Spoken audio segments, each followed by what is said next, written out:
মানে বাংলাদেশে না সব কিছু নিয়ে রাজনীতি করতে হবে। তোরা এমন কে কত? একজন মানুষ অসুস্থ, তিনি হসপিটালে আছে, তিনি মৃত্যুর সাথে পাঞ্জা লড়তেছেন, তিনি বাঁচবেন না মরবেন তার কোনো গ্যারান্টি নেই। তোরা কি করতেছস? তাকে নিয়ে রাজনীতি করতেছস। তোরা কি করতেছস? তাকে নিয়ে হাসি ঠাট্টা করতেছস, মস্কারি করতেছস।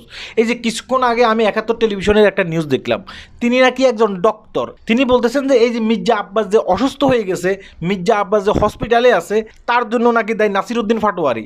নাসিরউদ্দিন পাটোয়ারি নাকি এই যে বিভিন্ন সময় মির্জা আব্বাসকে যে টর্চারিং করছেন, হ্যাঁ, মানসিকভাবে, এই কারণে মির্জা আব্বাস অসুস্থ হয়ে গেছেন, তিনি এই নাসিরউদ্দিন পাটোয়ারির টর্চারিংগুলো নিতে পারেন নাই। এটা আমার কথা নয়, এটা হচ্ছে ওই ডক্টরের কথা। পরবর্তীতে ওই ভিডিওর কমেন্ট বক্স আমি চেক করে দেখলাম, সেখানে দেখলাম যে শুধুমাত্র একজন ব্যক্তি না, একাধিক ব্যক্তি এই কথা বলতেছে। এই যে হাদি ভাই আছে না, কয়েকদিন আগে যে হাদি ভাই হত্যা হয়েছে না, এই হাদি ভাইয়ের হত্যাকারীদেরকে ভারতে ধরছে। এখন এই হাদি ভাইয়ের হত্যাকারীদেরকে ভারত থেকে বাংলাদেশে নিয়ে আসবে। এই কথা শুনে হয়তোবা মির্জা আব্বাস অসুস্থ হয়ে যেতে পারে।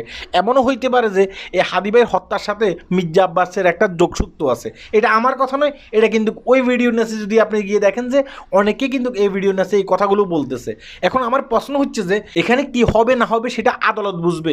কার কারণে কে অসুস্থ হয়ে গেছে না হয়ে গেছে সেটা আদালত ডিসিশন নেবে। একজন ব্যক্তি একটা কথা বললেই ফেললে সে কথাটা সত্য হয়ে যাবে, বিষয়টা কিন্তু তা না। এটা নিয়ে এত চিন্তা করার কিছু না, এটা নিয়ে এত রাজনীতি করার কিছু না। বাংলাদেশে কিছু হইলে একজন অসুস্থ ব্যক্তিকেও রাজনীতির ভিতরে ঢুকিয়ে দেওয়া হয়, একজন সুস্থ ব্যক্তিকেও দেখা গেছে মেরে ফেলা হয়। এটা কি বাংলাদেশের রাজনীতি হতে পারে ভাই? এটা হচ্ছে আমার প্রশ্ন। প্রশ্নের উত্তর অবশ্যই কমেন্ট বক্সে দিয়ে যাবেন। আল্লাহ হাফেজ।